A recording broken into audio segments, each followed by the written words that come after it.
Hey, everybody. Welcome to Daddy Issues. I'm Dean McDermott. I'm a daddy of 6. With me, as always, is Adam Hunter. He's a daddy of 1. How's that little girl? Actually, my wife and my kid went to Fresno for the weekend. So I've actually Okay, cool. I just want to know. I just wanted a good or an great. awesome, because I She's need to great. introduce Nikki, who Yeah. needs a daddy. Nikki Paris, Yes. how are you, baby? You're gonna ask how my little girl is? Because How's your how's your brush roll? it's good. That's good. It's been suffocated in all this. It's dying. Hey guys, when's the last time you guys wore jeans? I'm wearing them right now. You wear them now? I haven't worn jeans in. I think I've worn them once since the lockdown. What are you It's wearing? weird. Sweats, shorts, like the camel balls of it all. yeah. No, I like wearing shorts. Well, I do so many Zoom shows and Zoom comedy shows, and I have to. If I'm wearing sweatpants, like I have to wear sneakers and jeans. What I wear on stage, otherwise You get that feel. Yeah, to get Yeah. a little bit of that feel. You know, I look like somebody pulled my body out of a river for all these comedy shows. I look distorted, fucked up. People look, are you high? I'm like, maybe I am, maybe not. I let them wonder. You have. It's funny. I have to wear certain shoes or boots or pants for auditions. It gives you a certain feel. Really? Yeah. Have you done a virtual audition? A virtual like this? Yeah. No, I haven't done any. No, I haven't done that. I had to do a lot one of and it was self kind of a tapes. sex scene. No. It was like having Skype sex. And you want to hear the best? I got the part. No You way. did? That's awesome. Can you say what it's for or? Small project that's coming out, and it's my first acting role, but it was like a very sexual scene. So I had to it basically was like being a cam girl. All I needed to do next was finger myself on camera. That was the only thing that was next. You have to make eye contact and be sexy through the camera screen. Wait, was it a gay part or a straight part? It's a gay part. Well, the part that I'm playing, it's two brothers that work at a school. I play a teacher, and everybody thinks that they're a couple, but they're really brothers. Oh. That's great. And is it an indie movie? Is it TV? Yes. What is it? Yeah, Indie it's not movie. a Paramount picture, but thank you. That's awesome. No, Nikki, congrats. That's awesome. Thank you. I'm really excited. That's awesome. The virtual auditions are great. I would love to do virtual auditions because, I do a lot of self-tapes and, you get feedback that, it's like, oh, let's try it this way or you can play it this way. And it's like, okay, great. But at least this way, they can make adjustments and stuff and you can do it for them right away instead of, waiting to hear back a couple days and then redo it or whatever. I think it's great. Yeah, it's nice feeling on camera. I feel like, we're talking about past guests. I'm Lisa Ann with a dick. I just sit here on my camera and I look beautiful. You sit on your camera? You said you sit on your camera. Want to hear the words? That's why the picture's not clear. Yeah, I got to see this movie. My audition for Punked. Did I tell you that story? Punked? No. You auditioned for Punked? Yeah, so back in the day, and what happened was Ahmed, you know Ahmed, comedian, nice guy. Yeah. So he tells me, hey man, here's how I got it. I went in there, I did the scene, and then I refused the part, and they're like, what? And then I go, just kidding, you're punked. I'm like, oh, and it was a different casting director. He's like, do that, you'll get the part.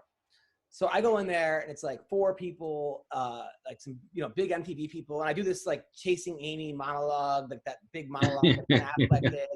And I didn't care, which is probably why it was really good, And at the end, those are always the ones that go the best. Because I knew I was gonna punk them, so I was like, so they were like, oh my god. And then I got at the end, I go, hey guys, just so you know, MTV sucks. You guys have shows like Safe Sex followed by Cancun Spring Break. You have I did this whole rant how you guys were ruining the culture, Jersey Shore. Now every kid has a tank top and doesn't shower, wearing a wife beater. You ruined music. When I was a kid, it was Billy Idol and Bon Jovi, and now and I just was like, I go, you're disgusting. You should all be ashamed of yourself, right? And then they were just frozen, and I go, you're punked, and they go, security. And I was like, no, I'm like, get it? Like, I'm punking, like, out. And I was like, but, I go, but I'm like out now. And I'm not sure they're punking me. And I'm right. like, oh, you guys are punking me. Like, we're gonna, like, leave now. And I had to like get escorted out of the audition. And I had to write a whole letter. It was a whole thing. Like my agent had to call them up. Like, they did not find that funny at all. Who told the casting director told you to do that? No, my friend did, who booked Oh, on like a previous season or something. Like If your friend told you to jump off a roof, would you do it? Yeah. So, but you know, it's funny though. Like, so one of the casting person in that room though, it's called Natasha. She got other jobs, and she called me in for every job after that. Like, I got like, so as bad as it was there, I got called in for like 30 different parts. It paid off down the road. Yeah, because she probably loved it. You know, like secretly, she probably was like, "Yeah, fuck these people." So yeah, that was the worst. Oh, that's I have a ballsy. question See, for you actually that I've always wondered, because obviously you're a great actor and you've done a lot of a ton of stuff. Do you always have to worry, like seeing the people that do the casting like out in real life? Because one time I was at a bar and this guy and his husband came up to me, and I only thought one of them was attractive, and they were trying to take me home for a three-way. And I was oh like, dear. I don't think your husband's cute. And turns out the husband's one of the biggest producers. So now I'm just like, have you ever, obviously not somebody trying to take you home for a threesome, but have you ever got into a fight with someone and you had to worry about them in the room?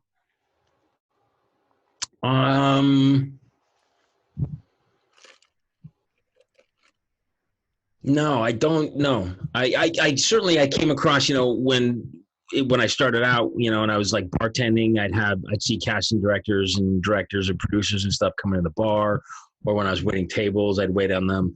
I was selling lemonade once, like the real low point in my career. I was selling lemonade. And a casting director came and bought a lemonade from me, and I was fucking humiliated. But the next week he called me in for everything he was casting. So wow, like that I don't think. Listen, there's merit in hard work. Right? There's no shame in hard work. So I think when casting directors see you or producers see you in that light, that's a good thing. As far as picking you up for a threesome, I mean, that'd be kind of weird if honestly, like if you saw flattering. them. Well, no, but if you try to pick you up for a threesome and you go into the casting director, go on a casting session, you're like, oh, you're that guy. Yeah, that would be. That's gonna happen to me. I bet it. I did. I went to see Of Mice and Men. The band. The movie with the movie with Malkovich and Gary Sinise. Okay. And he was so fucking good. And I ended up meeting a casting director and a really big producer there. And they're like, hey, why don't you come and sit with us? I'm like, oh, great. Watch the movie. And the guy behind me with his kid and his wife were talking, making jokes. And then the scene where, Sinise has to kill his brother, right? And tell me about the rabbits, George. And he's telling me about the rabbits, and they're making jokes behind me and stuff like that. And I was like, it just took me out of like the moment. It's a great movie with beautiful performances. So I didn't say anything. I let it go, and we're leaving the theater, and I'm talking to the casting director and the producer. We're just kind of making small talk. We're kind of the last ones out, and the people that were behind us are standing out front the theater door looking at the poster. And I don't know why, because they thought it was a fucking joke. So we walked past them, and then I stopped because I couldn't help myself. And I walked back and I put my hand on the back of the husband and the wife. The kid was in the middle. And I said, did we enjoy our first fucking time at the movies? You fucking idiots. And the wife was like, oh my God. I said, yeah, you ruined a great fucking movie, you idiots. Wow. And I looked over, and the casting director, the producer were like, oh my God. Like I pulled them into something that they didn't want to have anything to do with. And I think that made things a little awkward for maybe a month or two, but I worked with them again. I would have just said that I had Tourette's. Oh, Nicky, what do you think about Dean's sound? Do you think we should get? Is it bothering you at all or no? No, I think it sounds okay. Okay, it's not popping at all. No. Okay. Am I popping? Dean, whisper some sweet nothings to us. You're popping on me, and I know it's like a new microphone, right? So I'm just wondering if we should get a new. Should I put on my pop protector? Pop, pop, pop. Wow. Penis. Penis. How's that? Clitorius. Proper. We're fine. Who cares? Proper. Propaganda. Penis. I think it's Iron hard is when really hot. I think it's hard when you break up with someone, and then you get back together, and then you break up, and then you get back together. I just know from personal experience, because sometimes I feel like that's just the recipe for disaster. You know? Yeah, I think that's sort of the beginning of the end. I mean, it just weakens the bond. Like once you True. actually, make that decision to call it splits, whatever was there, even if it was hanging out by a thread, it's broken. Once I get rid of you, I don't want you back. I just know that Lose I've had my a girlfriend number. before Lose that my number. like my ex was like, I was like, you have to leave. It's not working out. And then she wouldn't leave. And then the next day I'd come home and she'd make me like baked ziti and then be like, I just want to give you a blowjob. And then like halfway through, I'm like, all right, you can stay. You know what? Maybe you make a good ziti. Yeah. But after You're a little toothy, but you make a good ziti. What was the breaking point? Is there a hair in the? She had a really bad alcohol problem. I mean, that would do it. And it was one of those things where, like, I never realized to the extent of like an alcoholic how they could be two different people. I always thought the people, you people drink, whatever. They're an extension of themselves. She was a completely different person. Mm-hmm. And then like I'd be on stage and she'd be getting drunk with her. Or the wait staff or something, and I come off stage, and it's a whole different human being, different person, yeah. And I'm just like, what? One was more fun to have sex with. The sober one. Well, the crazy drunk one is fun for a while, and then it's like, okay, this is. I've never been that good at separating my feelings. Like, I don't really enjoy hate fucks or getting angry or like just fun, wild, crazy drunk sex. But then there's a limit but it's better. Like especially if you're in a relationship with someone, it's like, okay, let's chill out on the crazy drunk sex and let's, have sober. I like happy sex, Happy sex. Yeah. I know somebody. Oh, I wish I could say who it is. They're into rape fantasies. I'm sure it's a comic. It sounds like every comic. Isn't that like, can you imagine? I know because I've been there. I had a girl one time. We were hooking up, and then she's like, "Stop." I'm like, "Okay." She's like, "Why are you stopping?" I'm like, "Because you told me to." She's like, "Oh no, I have a rape fantasy," and I'm like, "Oh, I have a staying out of prison fantasy." And she was saying stop, and there were people in the other part of the house, Oh and she's like, "Stop!" And I'm like, "What? Like people are gonna hear this?" She's like, "Oh no, it's no, like that's." Another girl told me to punch her in the face. And I was like, no, I'll give you a noogie. She's like, no, I don't mind if you punch me. She wanted you to crack her? What? No. She wanted me to punch her in the face. No, I know, crack her in the face, yeah. Yeah, like she was like, oh, I don't mind having a black eye. I'm like, her. No, it's not hot for me. I don't want to, I just don't want to do it, If I find out that you're even thinking about hitting me, I'm filing a police report. Well, yeah, that's crazy. Punching like before he's even finished. Like you're actually like while he's in you. Louis C.K. had a great bit about a waitress that he picked up at a comedy club. Yeah. And they went back to his hotel room and they're making out, and then she'd push his hand away and he's like, okay, I thought this was going somewhere, and he'd try again and she'd push his hands away and stop them, and they'd try again, and then it was like, oh, okay. So he's at the club the next night, and she was like, so what was with last night? He's like, what are you talking about? She's like, you didn't, do anything with me. He's like, I tried. You kept pushing my hand away and stopping me from kissing me. She's like, yeah, I just wanted you to take me and rape me and fuck the shit out of me. He's like, are you crazy? Right. Are you insane? When he started jerking off in front of people. And see how like it's really all that woman's fault. Like had she not, it's her fault. It's her fault. That's why he did that. Can I be honest with you? And I know this is going to be a controversial statement. Obviously, it's terrible what he did. I feel horrible for the victims. But if I had a guy that just wanted to sit there and jerk off, I didn't even have to lift a finger, I would love it. Yeah, but the problem was like they didn't have a guy. He was just a guy jerking off. Yeah, well, it was common knowledge that Louis would just kind of just jerk off in front of anybody. But wasn't that like, that, like, what's crazy is that there's never been, I haven't heard one of Me Too that was like, yeah, I was hanging out at Roseanne Bar and she just started fucking finger banging herself. she just started fiddling her bean and I was so offended. Because I think Well, guys, I didn't realize he was like at ahead. Quiznos jerking off. I thought that he would like have the girls in a bedroom and then he would like jerk like, oh, now I'm gonna make me. I didn't realize he was doing it like on the bus. He was doing it on the phone. Like one incident was he was talking to someone on the phone, jerking off. He was talking to a female on the phone. I had a manager one time who she was like super hot and was getting me all kinds of stuff. Like I wanted to keep her as a manager because it's hard to find someone that's going to actually work for you. Yeah. She got me like on a Showtime special and was getting all spots, and she was hot. And we hooked up one time, and then I was like, oh, she was younger, I mean, not younger, it's older than me, but like wasn't like some 70-year-old woman, And then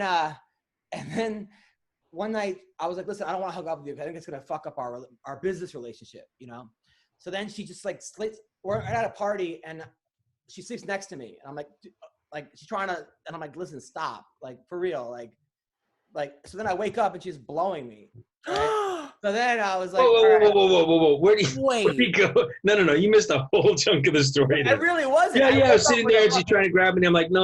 And then I wake up and she's blowing me. I fell asleep with a heart on. Like sometimes you get a heart on in your sleep. And then she just fucking started blowing me, right? So I was like, all right. Like, no. I was like, now you're getting fucked. Like, okay, now I'm fucking annoyed. So I just like turned her over and then I like anger fucked her, which she liked. But I was kind of pissed about the whole thing. But I was like, all right, now I'm gonna. I mean, that's kind of like being molested. Yeah, but is she looking for clients? She's the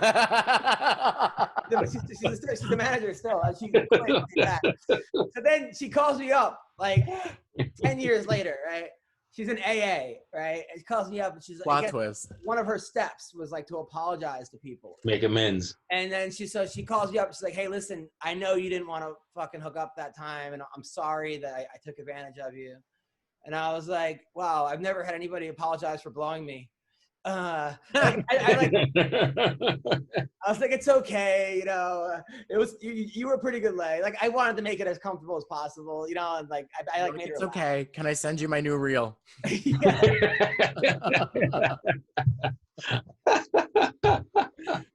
I mean, that has not happened to me. I wish. Oh no. Story. Where'd you guys go? Yeah, I'm still here. I'm still here too.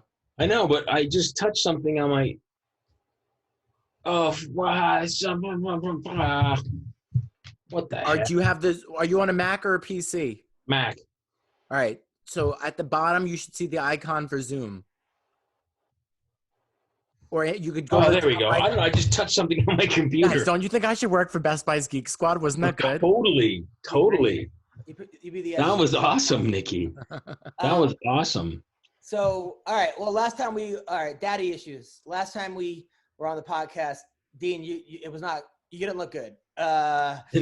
You didn't sound good. I think afterwards we both texted you going, hey man, if you need any help, call us. It's been rough, man. It's been rough. This fucking lockdown is driving me crazy. Well, are you doing better this week? So a little bit. You seem happier. A little bit. It was Tori's birthday. It was Tori's birthday, yeah, on Saturday. We had a great time. We just hung out with the kids and we had cake and we ordered sugarfish sushi, which is awesome. Ooh. Isn't it good? Oh, sugarfish is so good. It was a nice weekend. It certainly was a really nice weekend. Dean, I've noticed something about you. What? I feel like when you wear your white t-shirts, you're sadder. Or when you wear the black ones. Like a walking mood ring. The black ones make me look thinner, so maybe I don't know. But honestly, guys, it's been tough. Today was a rough day. Nicky and I were texting today, and it was a rough day. Why? Because I texted him. Depression is a nasty fucking beast. It's a nasty beast, and just left with any kind of time on my hands, I always future trip and I always think about the past. You know, I have a really hard time living in the present. So, you know, I'll reflect back on all the amazing things that I accomplished in my career and the great people I've worked with and the great places that I've traveled and the money that I've made.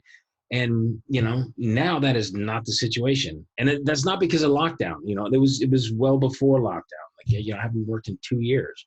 So, you know, you just look at these things and going, shit, man, I own property in Toronto. Like, that was a big deal. And, you know, I was really successful. And here I can't get arrested. So I don't know. And then I start the future trip. It's like, I don't know what the future is going to hold for me. Like, am I ever going to work as an actor again? I mean, I don't know. And I don't know what I'm going to do. You know, do I start driving for Amazon? I don't know. Like, what the fuck am I going to do? I think you need an artistic rebirth. I think that truthfully, I was telling you, I think you should just write for a half hour. Your life is a sitcom. I mean, the fact that there's so many animals and so many children, like, you have such a unique viewpoint that I feel like it's such fucking gold. It would make He such has a point. Have you thought about writing something for yourself? Yeah. It's hard, but I think that you know what? It's funny. Like, everybody tells me, is like, listen, like, your life is like, you know, your comedy writes itself because you've got like this crazy life of lizards and fucking guinea pigs and dogs and goats. And I'm like, yeah, but you know what? I'm just so in it. I can't step back and see the humor in it. You know, I'm just so in it, like, going, oh God, what? No. Cleaning up after them, feeding them, and then dealing, you know, with my 5 kids on top of all that is just like, I'm too close to it I can't step back and look at all the funny stuff. I don't know. I feel like everyone that knows you believes in you. And I know that, like, for what you did as a comic and as little time and as little effort as you were putting into it was like outstanding. I mean, you did the Irvine Improv that time. You hadn't done comedy like 2 months. And my friend Kelvin Gastelum was like, dude, yeah, it was great seeing Dean's comedy. People really liked it. I mean, for real liked it. And you were going after like comics that have been doing it for a long time. But my mom and my aunt have never been wetter than they were when they said, well, what about the night at Pickwick's Pub when I'm standing next to some girl and I hear her say, I would have liked to see a lot more of Dean and a lot less of the other people. And I was like, really? I'm standing right fucking here. Even that, I mean, but I understand. I mean, those are great little moments to grab onto, but then they go away. You know, like, they go away because you let go of them. And I'm not saying that like stand-up is the answer, because if you don't love it and you don't really, really want it, then you really shouldn't be doing it. But if you know how much it means to me, how much I love it, and what a huge part of my life it was, and the enjoyment that I got from it. But somewhere along the way, I know, but I'm saying that like maybe the answer is to write like a short film that you could put yourself into, and that your friends could act in, and then you could say, hey, here I am as an actor. You know what I'm saying? Like, and also I think that you have been in so many great things. I hate to like, but the good thing about like Instagram, because you have what, 150,000 people that, you know, follow you on Instagram or something.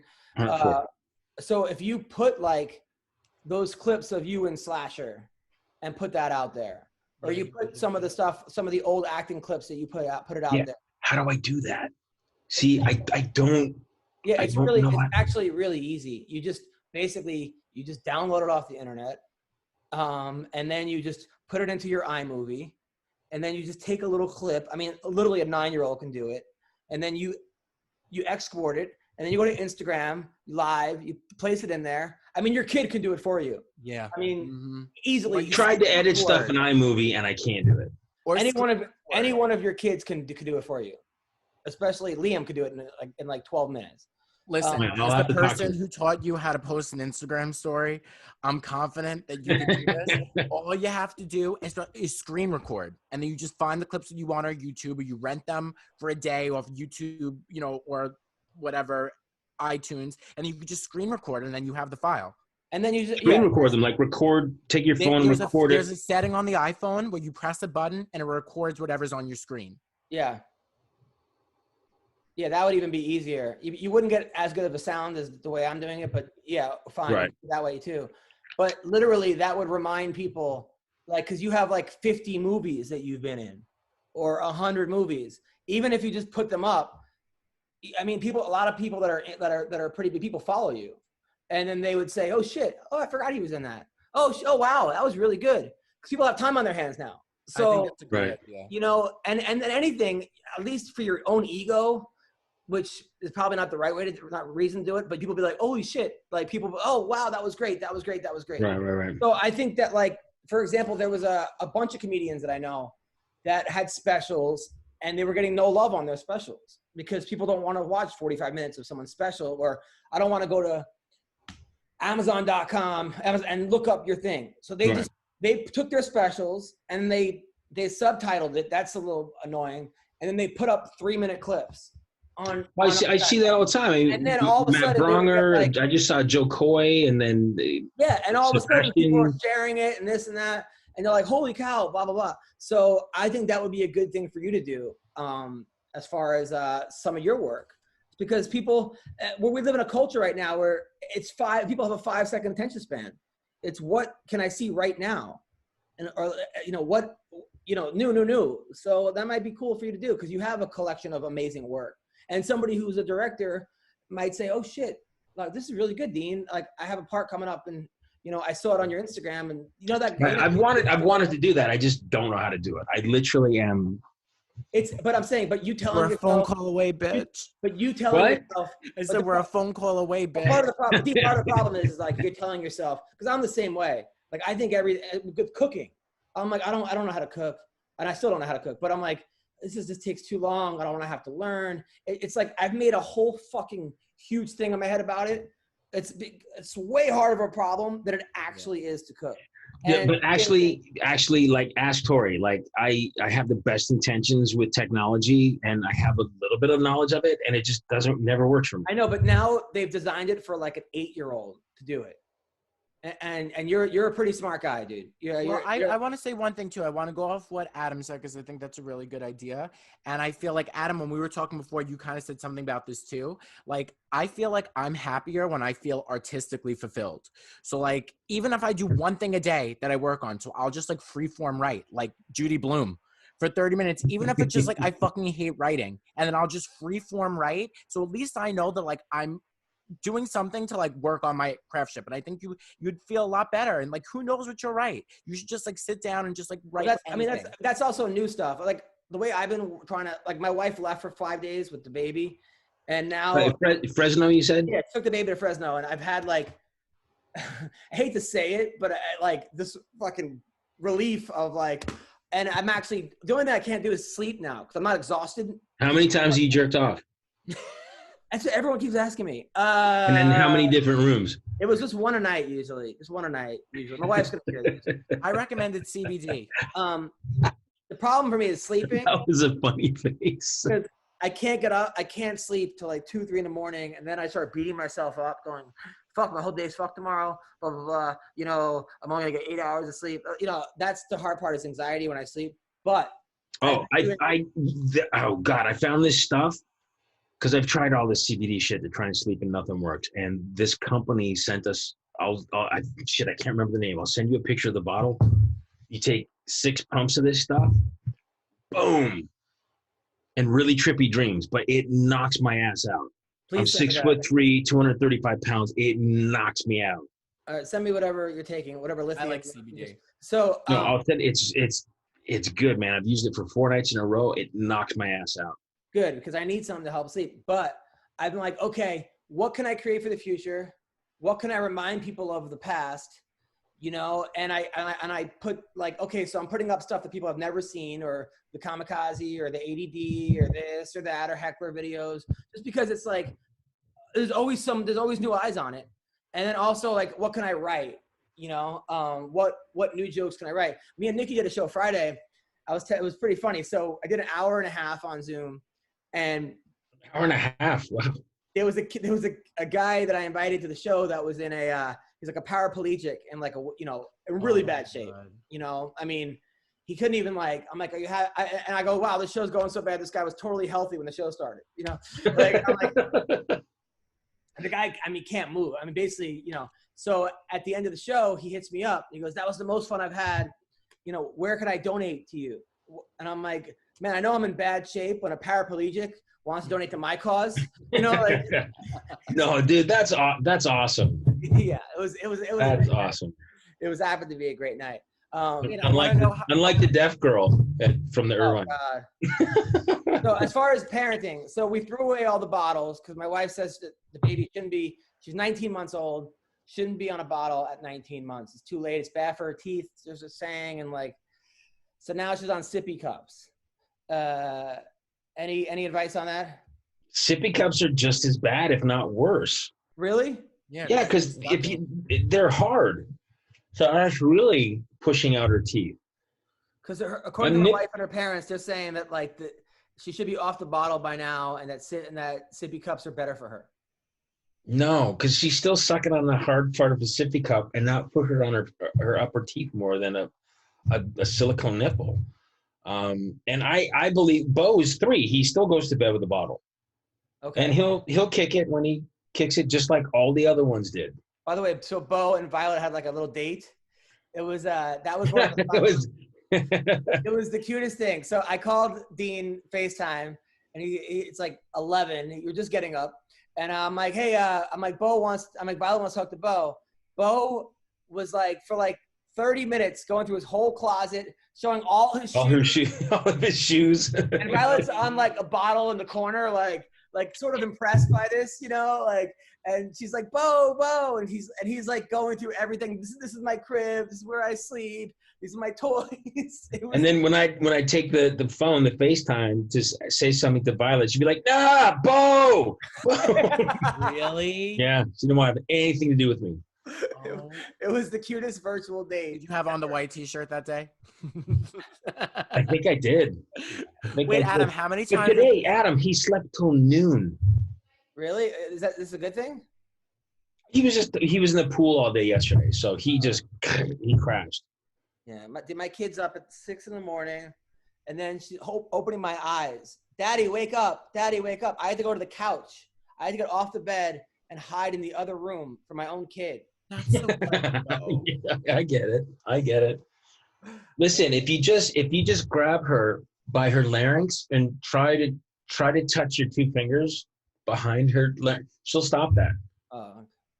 If you grab her and say, stop trying to pry my eyes open. I just feel so bad that we're taking away that she can't see her friends. I mean, just. Or you could do that and then you wind up with daddy issues like me. No. That's why I got in this predicament. I mean, don't you feel bad? Do you have What's funny, Bo was like, Dad, I want to see my friends today. He wants to see his friends from school. And they do a Zoom little thing once a week. And this week they're going bear hunting. So they're going to have to make binoculars out of toilet paper tubes, and not that kind of bear, Nicky, like a real bear. What do you mean bear hunting? The teachers, they'll hide like maybe like your paintings, your pictures behind you, like there'll be a bear, and the other teacher might hide a bear somewhere, and the kids have to look and find the bears. Oh. But he was like, Daddy, I miss my friends. I want to see my friends. Yeah, I really miss like taking my kid to Zuga or to soccer practice and just tiring her out. Yeah. Like, and me being a proud dad, but like not being able to leave the house with a kid, a 2-year-old. And I know people are like, well, I think it would be easier if they were in school.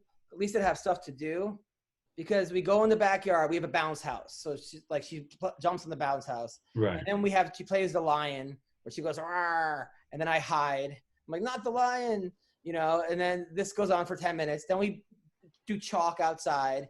Then I read books to her. We go over the ABCs. We go in the pool.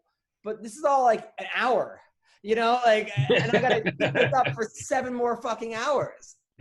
Like, we watch Barbie. We watch this. We watch that. We play dolls. Like, we make a tent, you know, he wants to make a tent. I'm like, we're going to be living in tents if I don't get my unemployment. Real It's tough. It's really tough. I mean,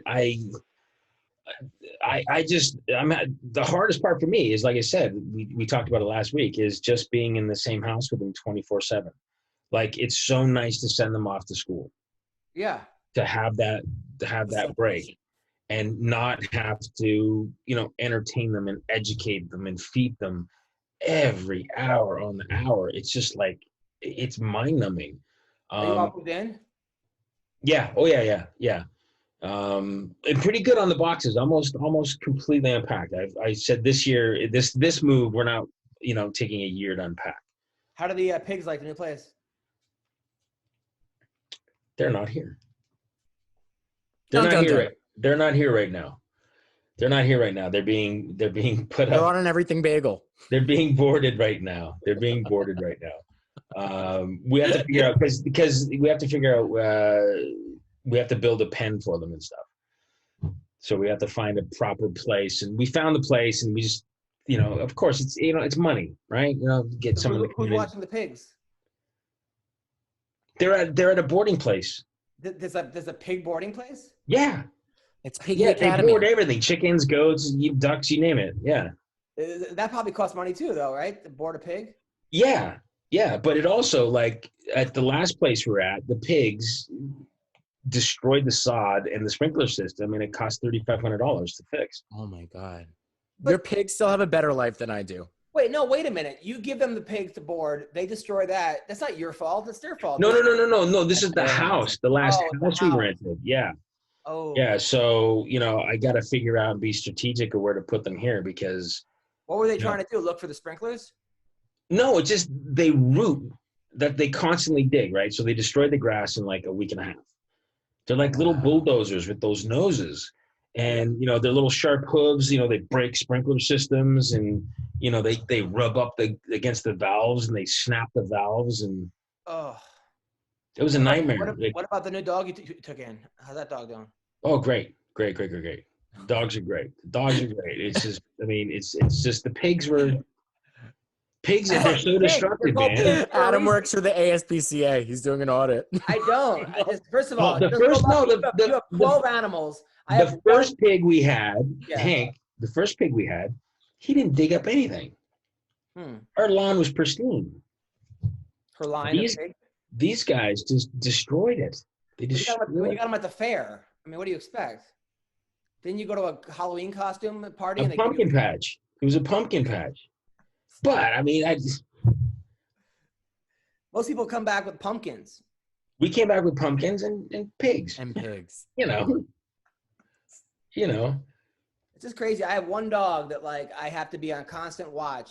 I told you my cats attacked my dog. Tell you what happened? I had to go to the vet. No.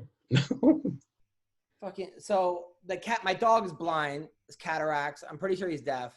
He's 14 years old. My wife hates him because it was from my ex-girlfriend, and he bites everybody, and he's not a nice dog. I love him, but he's not a nice dog. He had a hard life. He was used as bait for pit bull fighting, and I just saw somebody posted a picture of a really big pit that was used for bait dog, and it made me think of your little guy. But he was a medium to large size pit, and they broke his front feet, so he couldn't get away. Yeah, and they use him for baits to get the other ones all riled up. And I was like, so they had him in a 4-wheel thing so they could take him out for walks, and his front paws were bent like this. So they rolled him around. Yeah, mine's missing ears, and so he's always running into things looking for me, and he's blind. So the cats hate him because he's walking into the cats all day long, and he's in their space. So I'm with the baby, and all of a sudden I hear my dog crying, like, wah, wah, wah. And my wife on the couch, I guess she was on the couch, dog came over, the cow's on the couch. One cat jumped on him. The other cat double teamed him from behind. No. And they both were trying to kill him. They clawed his eye. His eye's bleeding. So I had to take him to the vet. Nice house you got going on there. Jesus Christ. Between the both of you, it's like the fucking Jungle Book. When does it end? I don't know. I'm talking to both of you. I'm at the vet with a mask on, with a dog, but now like we've been giving him treats, but not treats. I had to give him medicine. And he coughs all day, and I got to put the medicine in his food, right? Because he won't take the medicine, but he eats the food and spits out the medicine. He's smart in that case. So have you tried CBD with him? Yeah. Really? No, there's a company, because we have a 17-year-old, and we give him his Edibites, and man, it's smooth. It takes away his pain. He runs around like a puppy. Well, this guy shits every day in the living room on his. Oh yeah, I mean, coffee pad, but also like he figures out a way. He figures out a way to get the pill out of the food. So we have to melt the food around the pill. So he eats. He's like Jack Nicholson in One Flew Over the Cuckoo's Nest. Yeah, and then every time I'm away on the road, my wife reminds me how much she hates the dog. I'm getting rid of the dog, and I'm like, no. Come on, he's not long for this world. I mean, I keep saying it. She's like, you say that every year. She goes, I'm like, well, I'm leaving too. I'm like, all right, we took a vote, me and the pets. Who's gonna get eliminated? And it's 16 paws to fucking 10 fingers. Like, Arthur shits like a horse. He'll just be walking along, just plop, plop, plop. I bring my dog outside. He comes in and shits like all the time. I'm like, no. Oh yeah, yeah. Adam, just wait. Those cats are gonna beat the shit out of you next. And he's also a small dog too. Small dogs are the worst. Small dogs are the worst to house train. Yeah. They're the worst. And they know how to work the system. So, Nicky, any update on the boyfriend or no? Yeah, how are things going? Well. Okay, next question. No, honestly, I'm gonna be real with you. I can't lie. You guys are like my fucking brothers. I can't lie to you guys. We won't go into depth about it, but I just, I'm touchy, and I'm not gonna, I don't want to talk to somebody for 6 hours a day. I don't even want to talk to him for 20 minutes a day. So I made it very clear that, like, I don't want to talk to him for a couple of days. I think I'd like him to be my boyfriend in, like, the late fall, early winter. But I definitely need these few months to myself. I'm all I have. So it's very hard. I live alone. I don't really want to worry about somebody else's emotions and somebody else's problems. You know what? I got my own problems to deal with. So, I'm really damaged, as you could see, in a lot of ways. But for right now, I told him, don't call me before 1. He'll FaceTime me at 9. It's too much talking to somebody. So I really like him. He's a nice kid. But I'm very sensitive too. Like he'll be, I know you guys have never seen Sex in the City probably, but he'll be like, very I've heard nice of it. You're beautiful. You're gorgeous. He's gonna be like, you're a fucking slut, or you look fucking exhausted. So there's this weird thing where he takes digs at me. And yes, I'm a comedian, but I'm very sensitive. So if you make fun of my hair, I'm going to focus on it for the rest of the night. Yeah. So, I'll be alone forever. But you know what? I'm a great person to hang around. I have a lot of fun with myself. I get myself from behind sometimes. And, I don't need a man. I hate to say it. Love is ordinary. Anybody could find love. Mm-hmm. It's true. It takes a real special person to be on their own. Yeah. Not a lot of people can do it. Special ed. Not a lot of people can do it. Not a lot of people can do it. Sounds like you guys are in a great place, Nicky. Yeah. Yeah. When's the wedding? Yeah. No, I think I'm going to die alone and happy. You're not going to die alone. You're going to be, but happy. I would love to. No. I would love to live in a beautiful mansion all alone with pictures of me on the wall. And I'd say, look how stunning. No, I think the problem also is that you're a comedian and we're used to being kind of independent and thinking all the time. And it's hard sometimes when people, I wouldn't say they're regular, but they're into I think my wife has that problem with me, is that she looks at her friends and wants a life like her friends have of, right, 9 to 5. And then we have the weekends and we have dinner nights and we have wine nights. And I'm just like, that's not what you signed up for. Like, right. Now you're getting it because it's quarantine. But at the same time, it's like, I'm kind of. Do you think Bree is behind the pandemic?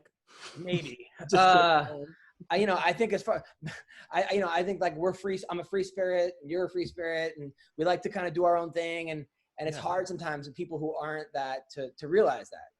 I was a free spirit once. You're still a free spirit. Look at those tattoos. I promise I wasn't gonna do this. By the way, I liked your song, Glycerine. Yeah. Oh, did you like it, Quarantine? Yeah, it was good. It was really good. I didn't see a comment from you. Well, yeah, because I don't like it that much. But I thought it was it was good, man. It was like Weird Al Yankovic over here. Well, we're both Canadian, right? So is he Weird Al Yankovic? Yeah. I saw him in concert. Yeah. Open up for the Monkees. You did? Yeah, he opened up for the Monkees. He was fucking great back in like '85 or something. I'm positive he's Canadian. You watched The Last Dance? Everybody's talking about the last dance. It's the greatest thing ever. I have no idea what it is. You don't watch sports. It's about Michael Jordan and the Bulls. Oh, yeah, I heard yeah. about this. Yes, I did. Hear you about watch it. You watched it?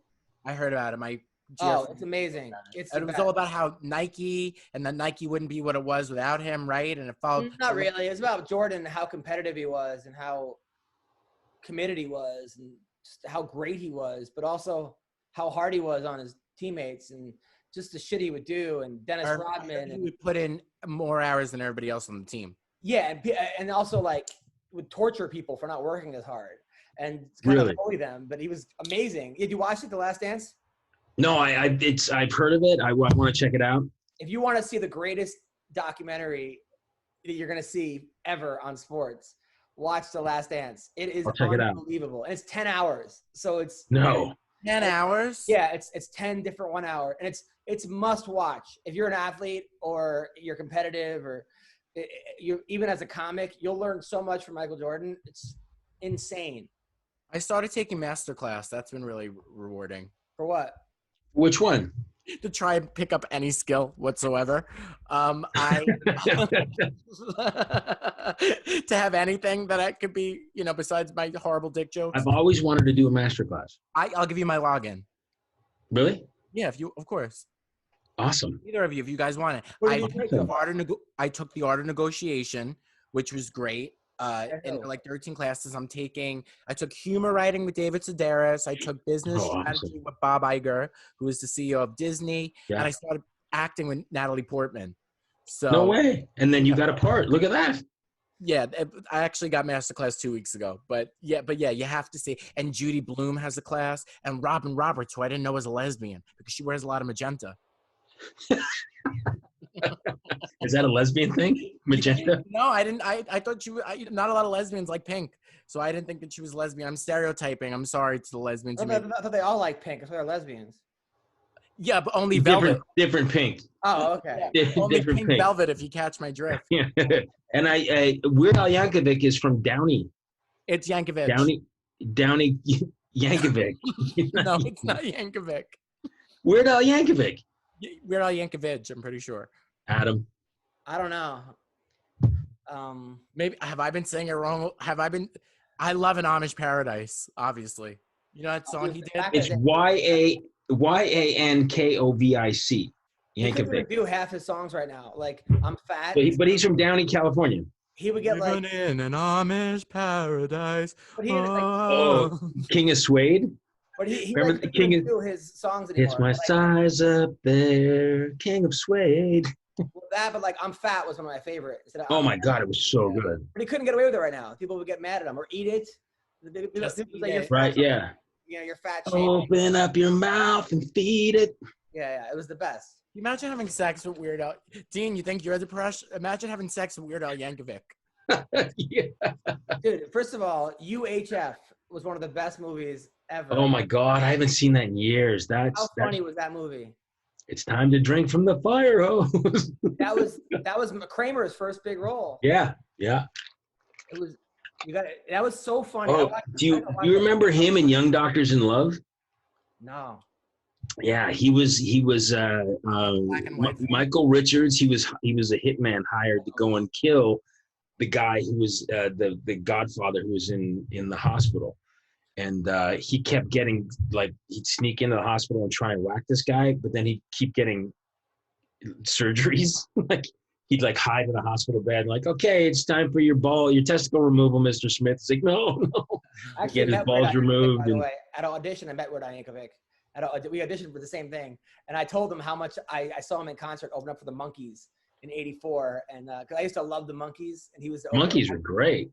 I watched. Me and my friends we were in third grade, and we were like the Monkey Club, and we watched every episode of the Monkees, and then in fourth grade, Poison came out, and I was like, "Fuck the Monkees!" Fuck the Monkees!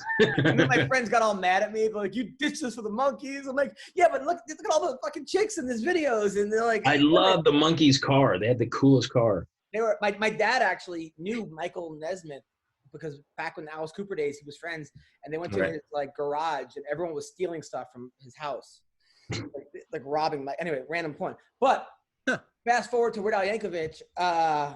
There was another thing that was like crazy. What were we talking about? Weird Al Yankovic, right? Yankovic.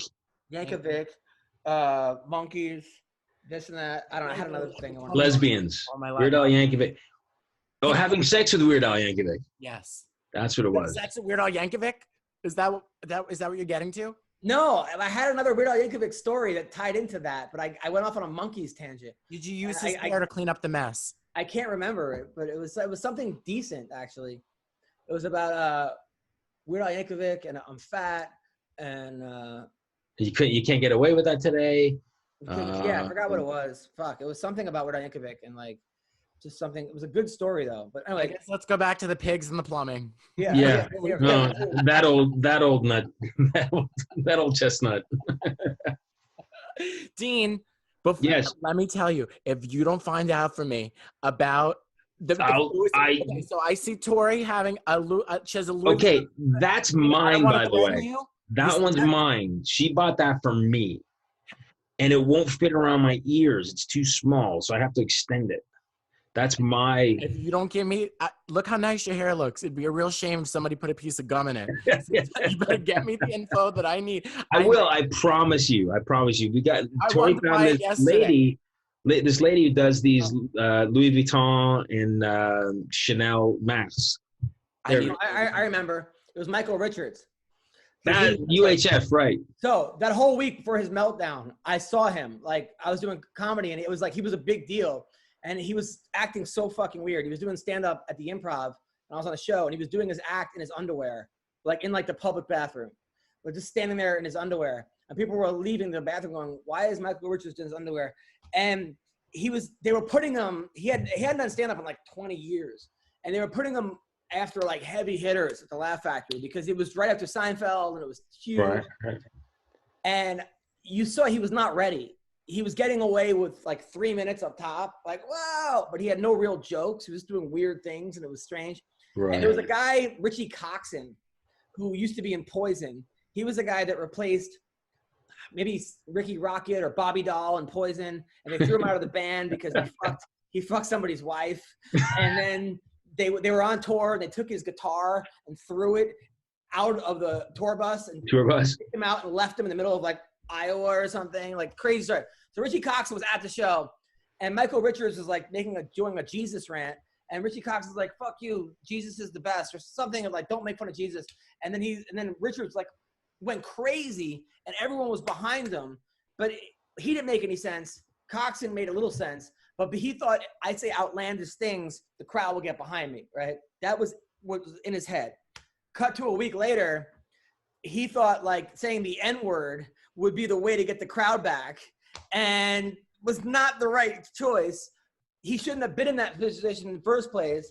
He shouldn't have been doing stand-up. They put him in way over his head, and that was not the way. But it was just a matter. I didn't know that was going to happen, but you had a feeling that this dude is not prepared for because it was back in the day where like maybe social media has made it easier for certain comics, but back in the day, if you didn't bring it, as crowds would let you know.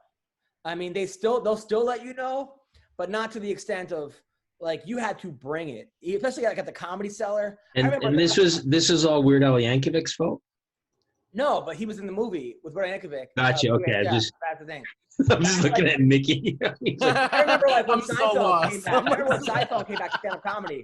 When like Seinfeld came back to the Comedy Cellar, because I was there, and he hadn't done comedy in years, and he was still on Seinfeld, or maybe it just went off the air, and he was having a tough time in the first couple weeks. Really? Yeah, because he was going after guys like Jim Norton, I love Jim Norton, and Orny Adams, and Godfrey, and Pete Correale, and these guys were not famous at all, but they're killing. Yeah. Lisa Lampanelli. I mean, they were just light up the room. It was just bomb, bomb, bomb. And there was no PC back then. There was no I'm worried about my thing getting recorded and being whatever. It was just like there was no cameras on phones. So someone would literally have to bring a camera in to tape you. Right. And that I missed that. and like that wasn't gonna happen, you know. And comics were just, I wouldn't say they were better, but they were tighter, especially in New York. Like there was no getting away with shit. Like if you didn't have jokes per minute, if you weren't getting 8 to 10 laughs per minute, like it was considered a bomb set. Wow. You know, 8 to 10 a minute. Holy fuck. And now it's different. Now it's like, now, especially the improv. Like the improv, they kind of went alt for a while, where you'd see all these comics go in there and like lay down on the piano and start reciting a poem, and the joke became how unfunny they were. It was like an inside joke among comics, and it was just like, don't do that. Scratch that. Man. You're gonna be tempted to lay on the piano. Don't do it. I think Sarah Silverman was the only person that I could see would get away with it, because who? Sarah Silverman. Well, she's under. Yeah. Well, I love Sarah. I think people really, I think she became very political and maybe less funny. But there was a while when it was just stand up with her, and she was hysterical. Yeah. I mean, when she was hungry. I mean, Sinbad said you're funniest when you're on the bus. Right. That's what I love Sinbad. And that's, I love Sinbad. I follow him and I see some of his stuff. He's still really funny. He's never not been funny. He just he sort of like did like too many Disney movies or something, and then he got kind of branded corny, you know. But, so what do you excuse me, what do you think is going to happen? Because I was watching this golf special for charity for on Sunday for there were like 8. It was 2 foursomes of heavy hitter golfers, and they raised like $4 million for the COVID fund. And then it said, golf is back June 11th. Like, what do you think's going to happen with comedy? Do you think? Yeah, I think because we've got extended to. Comedy will be fine. I mean, look, all it takes is not all it takes, but it's a guy with a microphone in a room where a bar sells 2 drinks. It's not like this huge production thing, When do you think it's going to come back? Like, when do you think the clubs are going to? Clubs are not going to fully come back till at least the fall. But Adam's right. I think it's going to be like people just like upward mobilizing. I don't even know if that's the right term. Well, the issue is because right now there's comedy clubs that are popped back up in Florida and Ohio, and I think in Wisconsin they opened some up. But the problem is that people have to sit 6 feet apart. Yeah. So it's like 1 person per table or something. Right. So how are they going to make any money on that? It's going to be a 35 drink minimum. Yeah. If you're cutting the audience by like 80%, who are they going to book? Right. Unless you're. But what do you think of if they have, like if they opened up the comedy store or the improv and basically had like these Zoom comedy shows? Nobody wants that. Just to get that feel. Nobody wants that. I mean, nobody wants a show or to be zoomed in.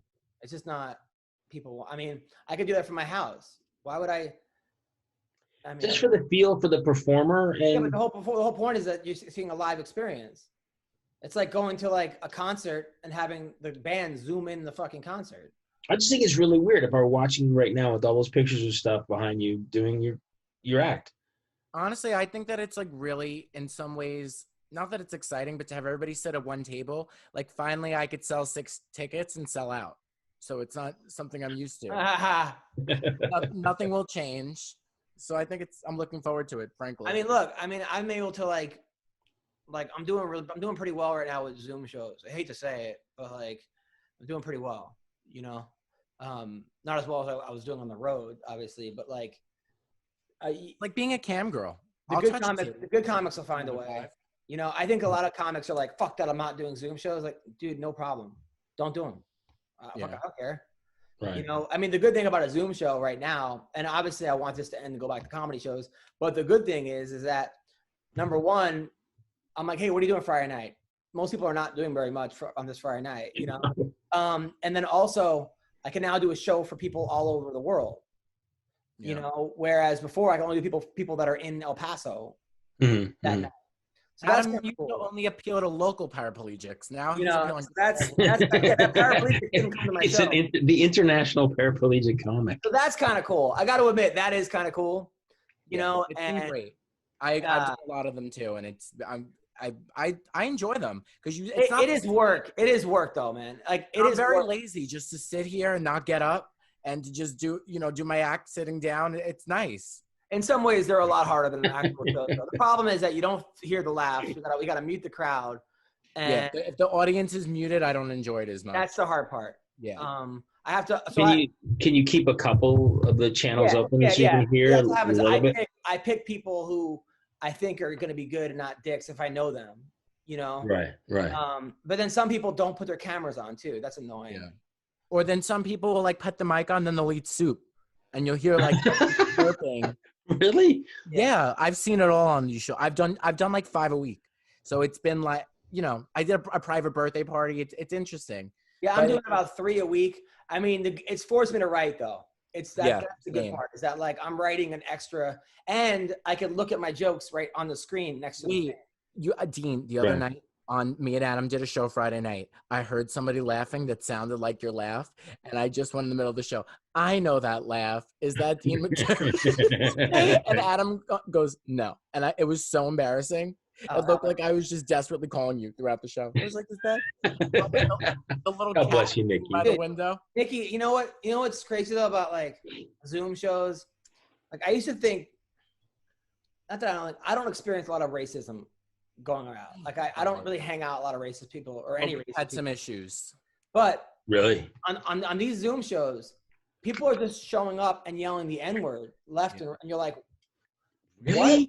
And somebody took a picture of me last week and drew dicks on my face. Like they drew a dick on the left side of my face. Yeah, they started calling him on the right side. Is that Perez Hilton? Started calling him the F word and drawing a dick in his mouth. I took a picture and I'm like who the fuck? Like that bothered me. And flattering to be considered though. But that bothered me on your behalf, Nicky. That's like really. I can't believe you got to deal with this shit. Like, but you know what? In some weird way, I was like it was flattering. Just even though they wanted to take my picture, I think I had a radiance that they probably haven't seen yet. I was like thinking that I was wondering how often you have to deal with that.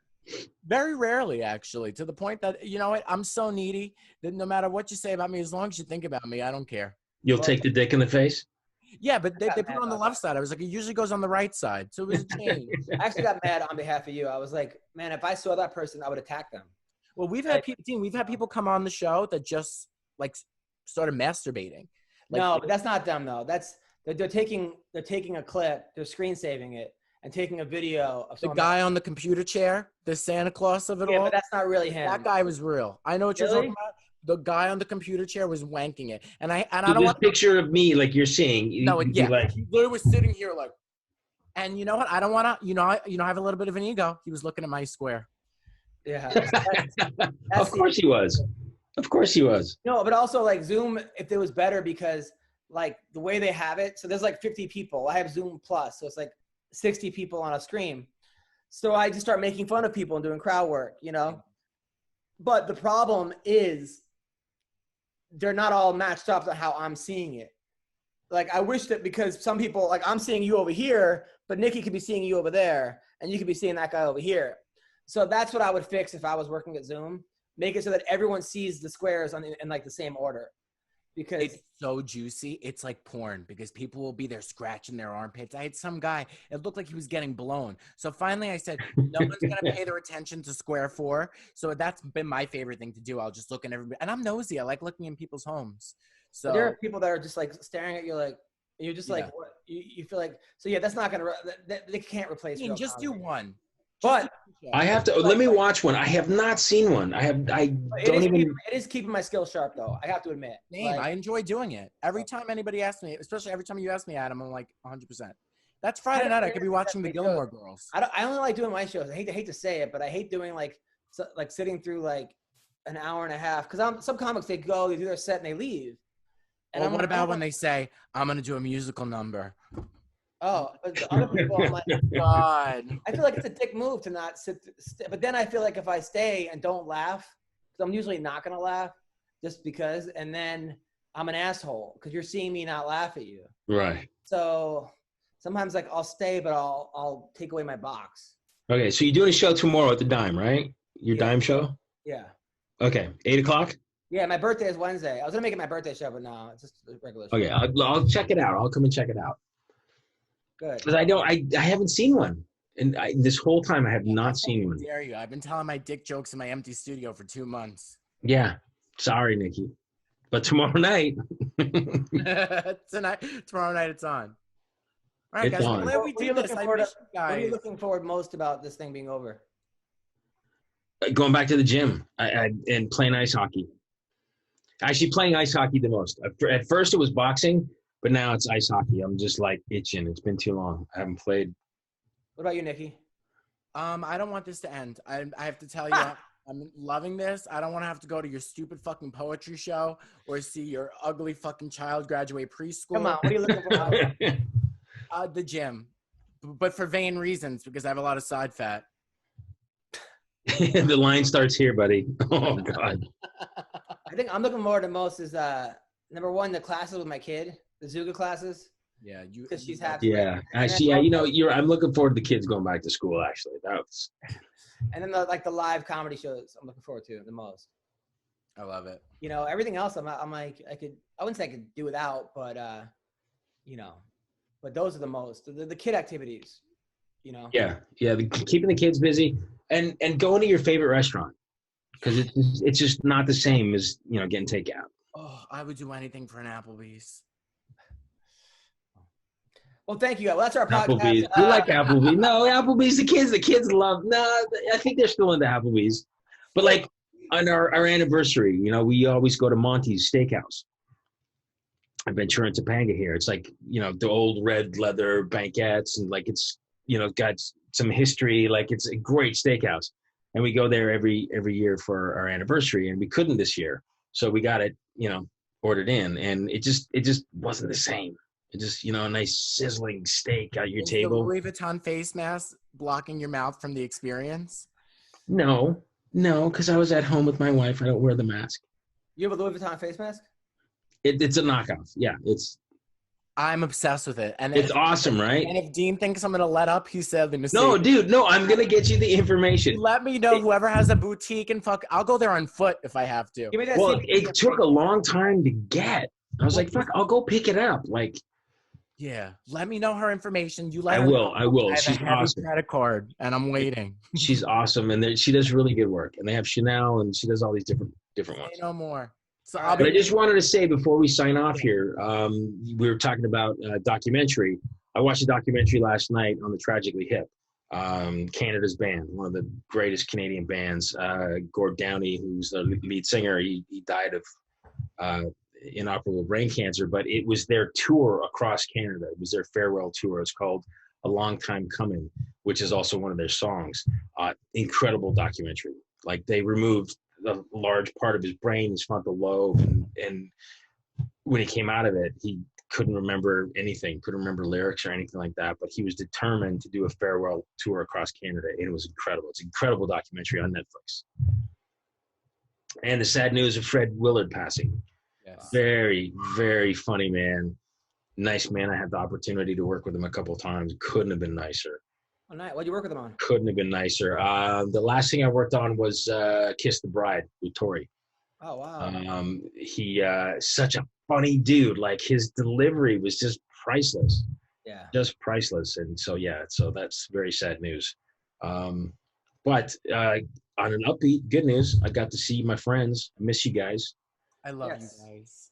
You made you brightened my spirits a tad. Same here. I love you guys so much. You guys know I'm obsessed with you guys. We're like Charlie's Angels, except Tana. Absolutely. All right, guys. Well, on that, we'll see you. All right, guys. Another great show. Love you guys. I'll be waiting by the phone. Yeah, guys.